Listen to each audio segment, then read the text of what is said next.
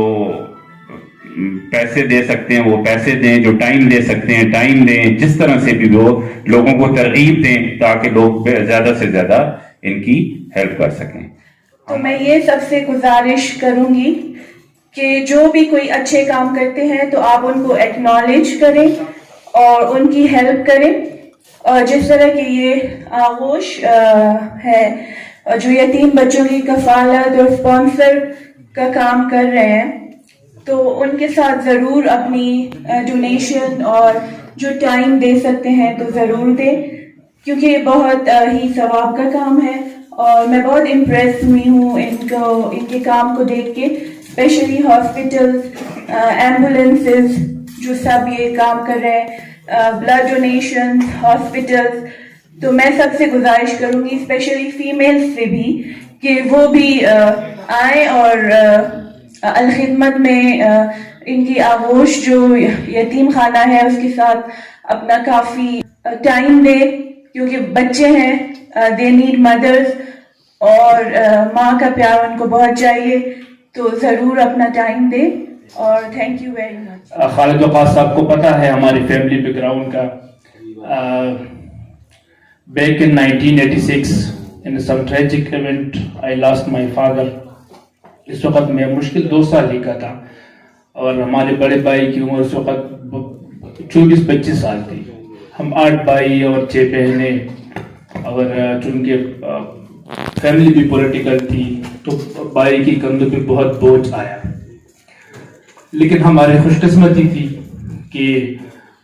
بھائی نے ہمیں بچوں کی طرح پالا۔ ان کی اپنے بچی بھی تھی، ہم نے ایک ہی اسکول میں پڑھا ہے، ایک ہی دسترخوان پہ ہم نے کھانا کھایا ہے، اور اللہ کا شکر ہے کہ آج ہمارے جتنے بھائی ہیں، 8 بھائی ہیں، منسٹر صاحب ہے، 1-2 ڈاکٹر ہے، انجینئرز بھی ہے، اپنا کاروبار بھی کر رہے ہیں، پالیٹکس بھی کر رہے ہیں، میں یہاں پہ ہوں۔ تو اگر بھائی کا وہ سہارا ہمیں نہ ملتا تو